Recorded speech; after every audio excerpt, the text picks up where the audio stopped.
If you're not familiar with using an external USB flash drive, today I'm going to show you how to format and copy files to one.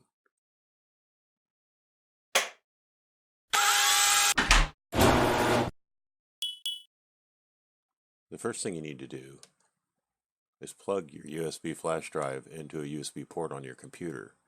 This is what the port looks like, and you can only plug the drive in one way. You'll find the port usually on the side of a laptop or on the back. On a computer, there might be a port on the face of the computer or on the back of the computer. Once you've plugged in the drive, generally one of three things happens.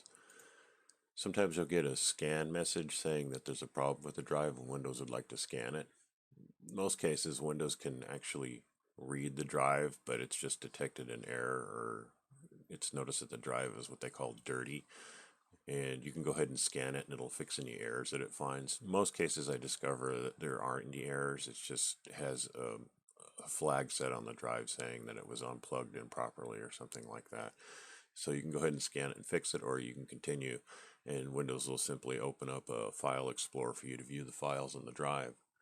Another thing that can occur is you'll get a message asking what you want to do with the drive. If the drive has setup information on it, it'll also give you the option to run the setup file on the drive, or you can open a Windows Explorer and view the files on the drive. Any of these options will be fine.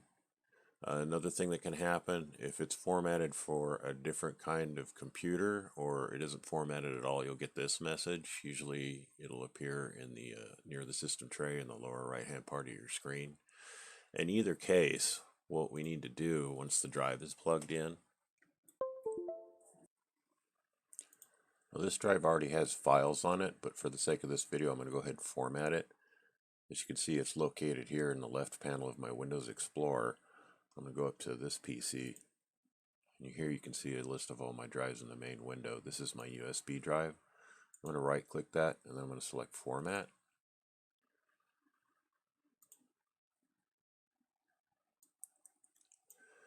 Now you can see it's already set for maximum capacity, 7.45 gigs, or about 8 gigabytes. The file system is fairly important. NTFS and exFAT are primarily for Windows only. There are other operating systems that can read those, but all they can do is read them. They can't write to them. If you're using a Linux computer, you have to install an additional driver in order to read exFAT. In any case, FAT32 is usually the best option to go with. Just about every operating system out there can read and write to it. So we'll go ahead and pick that one for now. If you happen to have files that are larger than 4 gigabytes that you need to copy, then you'll probably want to use exFAT. I'm going to keep the default allocation size, which is 4096. Here you can give the drive a new name if you want to. I'm just going to go ahead and keep the original name. A quick format is important. A quick format, what that will do is it'll just simply mark the drive as empty. If you uncheck this option, Windows will go through and format every sector on the drive and check to see if any of them are bad and mark them as bad so they're not used. I'm pretty sure about the integrity of this drive, so I'm going to go ahead and use quick format. And you click start, and this will erase all the contents of the drive, so make sure you want to do this. Here's the warning message letting you know it's going to erase everything. I'm going to go ahead and click OK.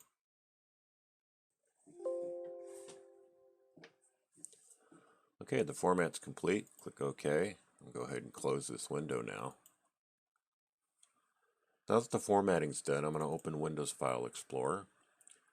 And here's my drive here. Double click and open that up. You can see it's empty. I'm going to open the temp folder on my desktop here. And with that folder open and selected, I'm going to hold down the control key on my keyboard and press the letter A. That will select all the files. A couple of ways you can copy files is you can right click one of the selected files and select copy. If you want to move the files, you can right click and select cut.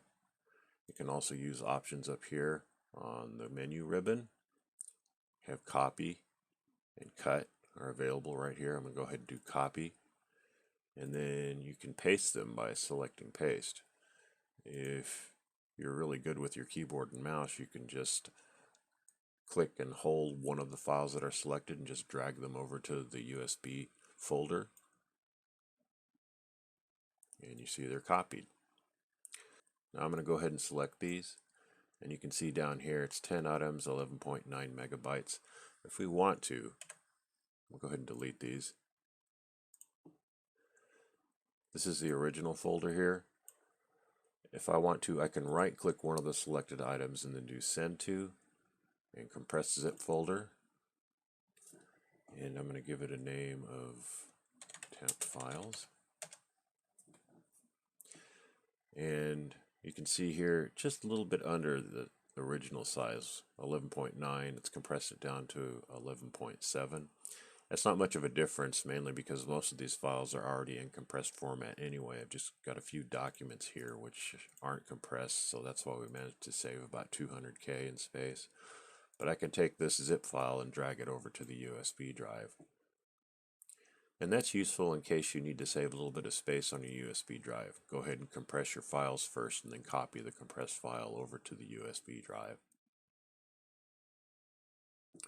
Now that that's done, one thing you want to make a habit of when you're done using a USB drive is to right-click it and select Eject. And what that'll do is make sure that the buffers in the computers associated with the USB drive are flushed to the USB drive before dismounting it.